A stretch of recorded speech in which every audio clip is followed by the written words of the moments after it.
morning. First of all, thank you very much to the Swiss National Central Bank and also to the BIS for inviting me to this extremely interesting conference. And I would say that also very timely, because one of the things we are really struggling these days is to find the appropriate adjective for how to label the kind of uncertainty we are facing as policymakers. Extreme uncertainty, unprecedented uncertainty, unpredictability. So really we are facing a very complex environment for policymaking, and the characteristic of which is surrounded by a lot of uncertainty. So I think the first point is rapidly to characterize why this uncertainty is so high, so extreme. I mean, there are very different ways of illustrating this. The one I chose is simply by taking this US economic policy uncertainty index and just taking the distribution, and the blue range is the 10-90 interquartile range, and you can see the current levels in different dimensions, here 5, economic policy, monetary policy, fiscal policy, regulation, trade policy, and in all these dimensions, we are completely outside boundaries at extreme levels that we haven't witnessed before. I mean, trade is obviously the most clear-cut example of this extreme uncertainty, but imagine, for instance, fiscal policy in the US. Just look at the projections of the Congressional Budget Office of the United States, which is projecting for the next decade consistently more than 5% of deficit in the US and moving the debt to GDP from around 100% to 150. I mean, whatever dimension you take, we are confronted with potential scenarios or developments that are certainly unprecedented. And this is something we need to really factor in our decision making and face it. One might argue that also during the COVID, we were confronted with unprecedented uncertainty, but I would say that this time around, the uncertainty is far more Nantian. At that time, it's true that the shock, in particular the potential of the shock for adverse scenarios was huge, but the direction of the shock, the nature of the shock was very clear-cut. It was a huge negative supply shock. This time around is far more complex. I wanted to illustrate this just by looking backwards to that period and also the subsequent increase in inflation later on because of the supply chain bottlenecks, etc., with a model which is about to be published by the Bank of Spain with a structural bar, which basically allows us in those periods, this is on the panel on my right-hand panel, it basically shows that it's possible, and it was possible actually in real time at that time, to identify the nature of the shock as clearly a supply one. This time around is far more difficult. It's far more difficult, and because while the impact on GDP, on activity is far more clear-cut, on inflation is far more difficult to grasp in advance, and there are potential dynamics moving in opposite directions. What I'm going to develop here shortly in the next minutes is just to focus on 3 issues stemming for this situation of extreme uncertainty. And I think the dimensions are first, and the challenges in a way for us as policymakers and in the field of monetary policy. First, evaluation. We need to enhance the instrument we use, analytical tools, in order to be able to grasp and try to understand better how this uncertainty is unfolding, how we try to decide the contours of this uncertainty and try to have internally a way of working on and assessing for our internal decision-making that puts more emphasis and more structure on the balance of risk to the central scenario. The second dimension has to do with decision-making, how to make decisions in such an environment. And the third challenge to me has to do with how to communicate to the public and to the markets. Something that seems to be clear to me is that in the current environment, the central scenario becomes less informative. And I think the way out is to rely more on fully fledged, well-designed alternative scenarios that should gain relevance. That's not easy, but I think this is the direction we are already witnessing even before what we have been confronted with after the decisions from the US administration in previous reviews of strategies. For instance, Bernanke suggested this very clearly to the Bank of England.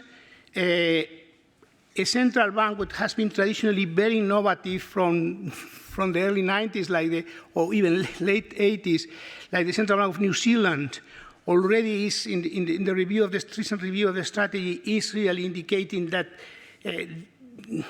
dealing with uncertainty, how to structure the discussion of the risk of balance of risk is far more important, increasingly important, and pointing to a scenario. Norway as well, the central bank. I mean, certainly this is an issue that is going to gain relevance over time. And there are, to me, two major reasons.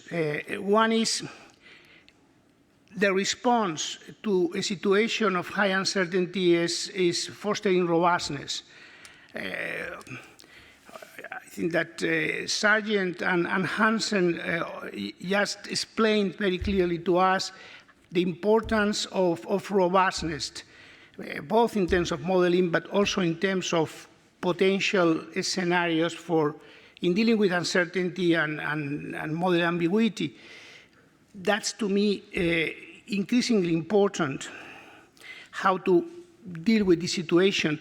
But in a way, and this might be more related to communication, to the extent that we have to wait more on the risk analysis to the central scenario, we need to be able to anticipate, to try to improve the transparency vis-a-vis the public, for them to anticipate that we are prepared to respond to different alternative scenarios, and in a way even de-emphasize what we communicate through the development and the details that we provide on the central scenario. All of us are working now on scenarios actually after the tariff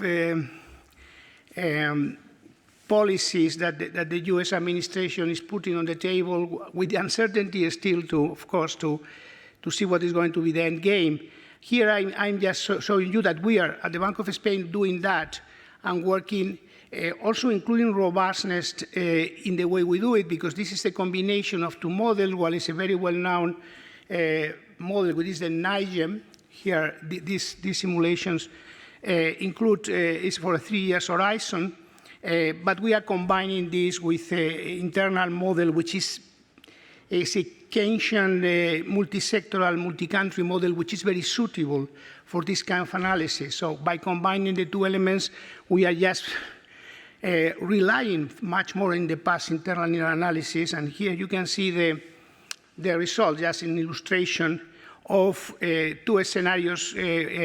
One is basically what we call the April the 2nd setting, and then adding retaliation from the different economic areas. And also, you can see also the impact on inflation. But Since this is more the original supply shock stemming from tariffs, it's true that this is very much combined, and this is what makes the situation far more complex, that there are in parallel channels which might be more demand-driven through negative confidence shocks, or financial uncertainty and volatility that can also give rise to negative outcomes on activity. And this is what we try to grasp here. So we added to the previous scenarios, to the previous exercises, 2 channels on financial distress and also on uncertainty by shocking certain elements in the models. I mean, this is always subjected to discussion and of course, is surrounded by uncertainty, the outcome, of course. But I just put it here just to give you an illustration of how I think it's important at this stage to work by trying to combine different shocks with different scenarios, with different alternatives. Actually, the mapping, as you are adding things, are becoming greater. At a certain point, you have to choose some of them to stylize, to have an stylized view of potential new states of the economy if these developments materialize. The second element, which I think is quite important at the current stage when you are subjected, when you are facing such a high uncertainty, particularly in the very short run, is that you have to rely for some time much more on high-frequency data. I think that particularly when you feel that you might be in front of a turning point, the only way to capture or early capture in this kind of dynamic is by looking data. Looking data, the hard data is always, in this situation, is already old-fashioned immediately. It's not reflecting how new developments, inertia, which we rely very much on, is broken. So at that point, the only way to capture is by relying far more than normally on high-frequency data. This is just an example that I'm giving you what we did, because in Spain we have late last year a development that was a very strong supply shock. At the beginning it was difficult to grasp, but it was more concentrated in one part of the country, which are the Valencia floods. We immediately, at the Bank of Spain, started a daily monitoring by looking, for instance, as it was I'm showing you here, on my right-hand panel, is simply daily data of credit cards. We are just looking credit cards also in April in Spain, mainly on a daily basis, payments with credit cards, ATM withdrawals, to see if there might be an indication of a confident negative operating. Not so far.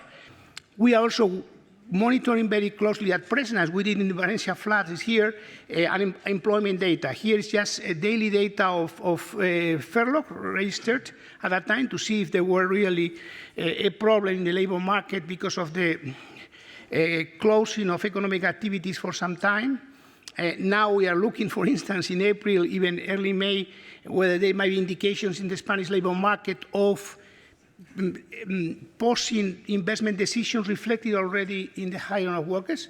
By the way, we are not witnessing anything. Tax data is very important. It's also available in the Spanish case, VAT, data from VAT billing on a daily basis with practically no lag. During the Valencia flood, we were just monitoring daily the data from Valencia harbor ports to see how this was affecting import and exports. Okay, now there's so much data, so much information. And I think that the challenge here is to combine numbers even with text, even with non-structured information. And I think, and I'm on the camp of those who believe that by relying on neural models and AI techniques, we will be able to grasp and to capture non-linear patterns and turning points that are far more difficult to grasp just by looking data, or we can rely more on new techniques. I think this is something that in a situation of high uncertainty is more relevant than ever, to combine the standard models and forecasting techniques with these based on daily data or high-frequency data, and I think that the challenge is how to combine this data in order to be able to capture patterns that might not be seen, perceived with normal techniques. I move to decision-making. Here, the terms that we normally use data-driven, full optionality, are more present than ever.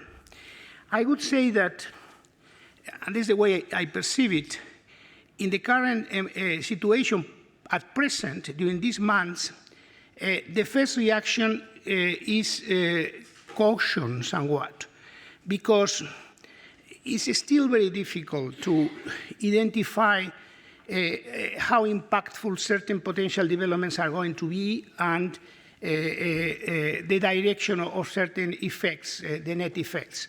So caution is, in a way, a la Brainerd, is the appropriate responsible in the very short run. But at the same time, given that things may change very rapidly, and there are developments in the making that can become, I would say, moving from an alternative scenario to a central one very rapidly, we need to be very prompt in potentially acting readiness and attentive to all these developments. We have used and we have introduced in the last statement of the ECB monetary policy statement the word agility that I think very well captures the view that we need to be now agile in potentially changing the monetary policy response. So I see the situation now as one in which you have to combine this caution because still you need more time to grasp a number of developments with the idea of agility, and how to do it, as usual in monetary policy making, is an art.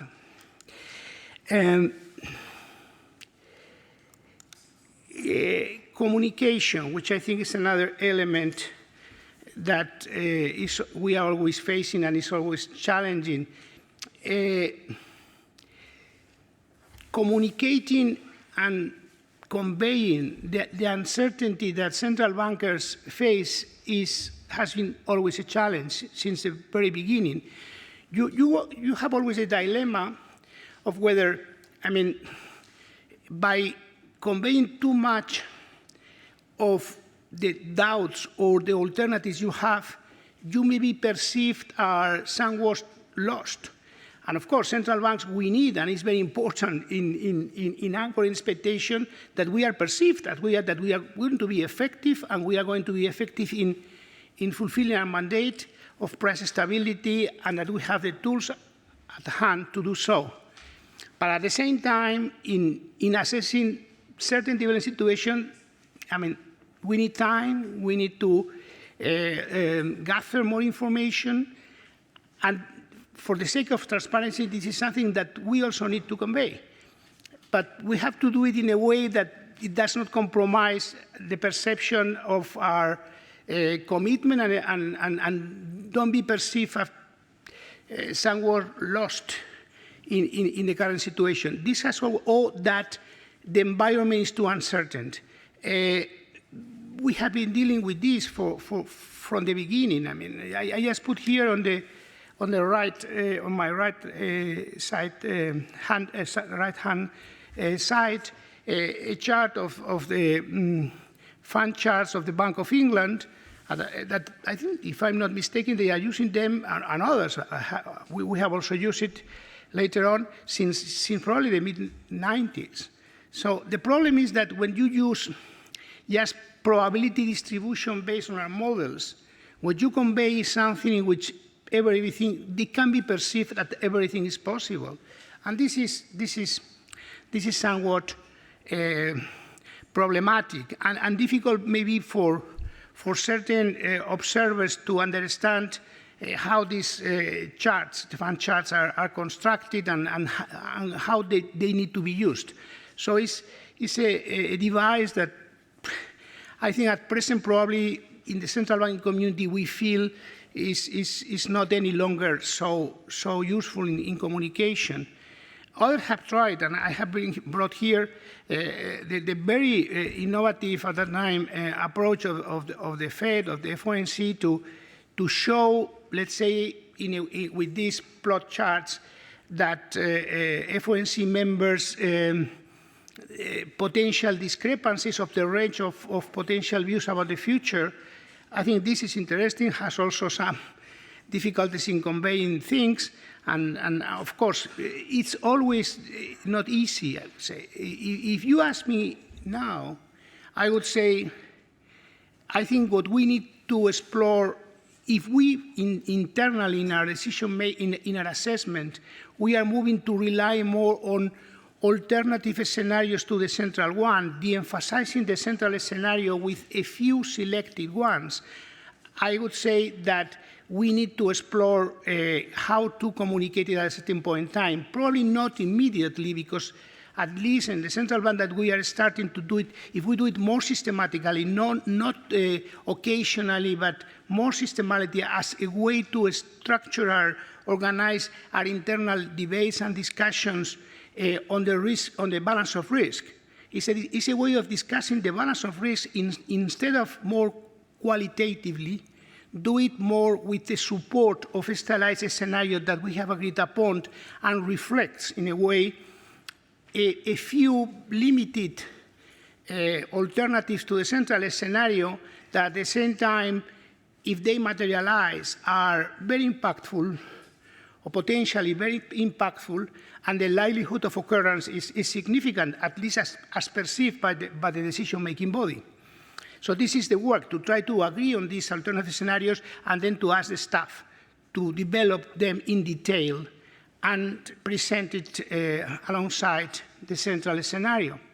To me, the direction of relying more on that is to me, relatively clear-cut. I mean, how to communicate this to the public are in our statements is far more challenging, I would say.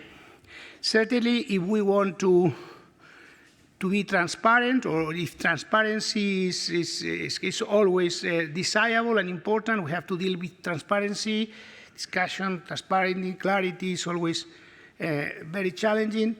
Certainly, it would favor to do it.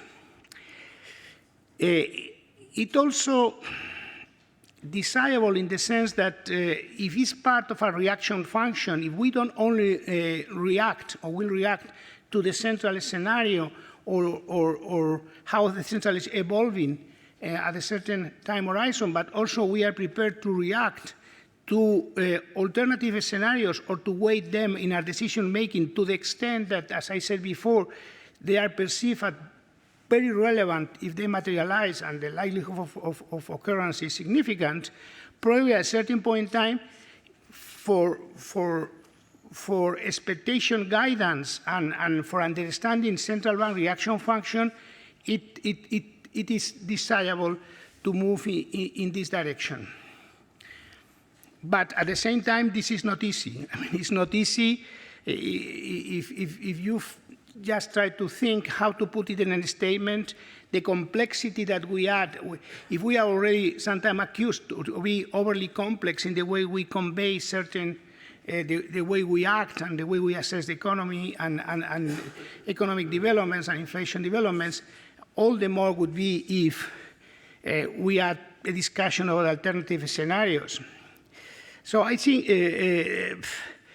it's also possible that there might be even rise to misinterpretations and not fully understood that these are state contingency commitments while are not exactly the central scenario. Also, the weight we give to alternative scenarios may change over time, and also this get some confusion. So the beauty of a central scenario with projections is always there in terms of simplicity, in terms of being straightforward, but at the same time, to the extent that we are emphasizing them somewhat, the challenge is here how to communicate it. I don't have the answer, I think, but this is to me a truly important debate looking forward, particularly as I think high uncertainty may become the new normal. Let's see, but if we see the series of unprecedented developments over the last years, it's certainly difficult to anticipate ex ante. I would say that we may believe that this high uncertainty may stay with us for some time, and dealing with it is something that may become structural. And I think something that is also relevant when thinking of uncertainty is the fact that we are in a world where innovation is, innovation is accelerating. I mean, there might be, or they haven't already, let's think of AI. AI is extremely difficult to grasp. How AI is going to impact on the economy at different horizons. How it's going to impact on labor market. The productivity gains are going to be so widespread. Imagine that we move at a certain point, there is a breakthrough to more general AI. I mean, the implications could be pervasive, and they're difficult to anticipate, and it might even, with the acceleration of the absorption of these technologies, and that they impact even to policy-relevant scenarios. So it's very difficult. On top of that, I think in parallel to innovation, we may be in structural changes in the geopolitical world, in political decision making, in the way operates globally. There are reasons to believe that these are times in which these developments are accelerating. And just to finish, precisely in this mode that uncertainty might be with us for a period, I just chose two quotes. One from the Nobel Prize, Douglas North, and this was produced by him, I mean, this book, Understanding the Process of Economic Change, 20 years ago, and I read it. He said, "It is evident that we have been and we are creating societies that are unique in comparison to anything in the past.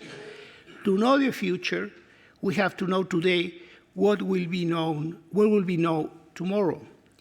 And yes, I complemented with another quotation from George Shuckle.